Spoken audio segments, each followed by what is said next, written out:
thumbnail. Like this video about the small change I made to get my deadlift from 405 to 515. To be honest, I wish I could tell you I went through some like secret training where I was like really going through it. Every week I was gradually increasing. Well, no, obviously every week I was gradually increasing.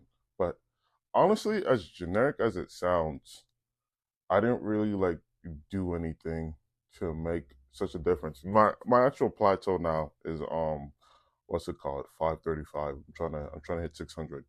But what's it called? So for the most part, honestly, the main thing that helped me just to reach the 515 was repetition, honestly.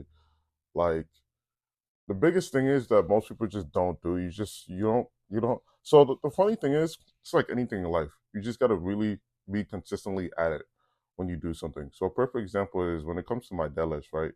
It's something that I would out of the big three, deadlifting is probably my favorite, honestly, because I don't really like to squat because I don't like heavy loads under my back. Bench is cool, but I always had a messed up wrist, so it wasn't something I would do like long term. And what's it called?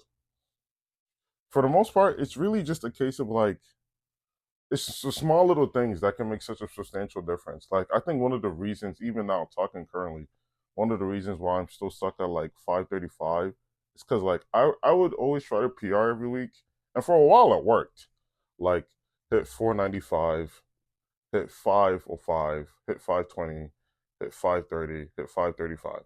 So that was just like a gradual increase. And it's funny because the real thing was from 405 to 455 was really what I was stuck at. But, if we're being going to be honest, that's not really as attention grabbing as me saying I was able to add over 100 pounds to my deadlift. Hence why, like, we're going to say that. As you saw in the video, one of the biggest things I'm currently doing now is like the deficit deadlifts, meaning where like I use more of my hamstrings to really drag it from the floor in comparison to before, where conventional is fine. Like I'm not obviously gonna act like conventional isn't conventional is the way to go. And then depending on your length of your femurs or your legs, sumo also does help. But sumo, I feel like it uses more of your adductors. So it depends how you want to do it. Like for me personally, I think if I was to just completely transition to sumo, I could probably hit 600 already. But at least for me, I've always liked conventional. I've always liked how it looked on camera. I've always liked how it does, how it feels for me too. Another thing as well that most people don't do is deadlifts. And as weird as that sounds, you can like pause your deadlift or like even slow the motion while you're doing it in a sense. So another thing that I would also like probably suggest is that you don't really need like such a substantial difference in like your changes. It's like there's also like accessories. I don't have any. I didn't put any accessories that I did in this video. But a perfect example is something that helps is your lats. You're using your lats when you deadlift. Your RDLs help. Good morning self. I put some good mornings in this video. You're gonna see that at some point. But it's really just honestly like a consistency thing. It's even this that goes for all of the lifts. The granted, I feel like for me the easiest one to progress on is squat. Like I think I could if I didn't have a it's funny, I have something there's always something wrong with me. But if I didn't have a messed up knee and I didn't like I'm trying to like currently rehabilitate it, I feel like that I would be able to I'm saying like too much. It's really annoying. Anyway, long story short, what I'm essentially trying to tell you guys is let me try to bring it all back together. You don't need to like really start your program all over again. Sometimes it's the smallest things we do. It could be a cue change. It could be how you position your hips. It could be how you do use your grip. Like a perfect example, when it comes to me, the grips, I can do 455 raw grip, but beyond and afterwards, I need some straps. And I don't really like mixed grip unless I have to, because I've seen too many videos of someone like tearing their bicep doing mixed grip. This isn't to like spread fear or anything. That's never my intention.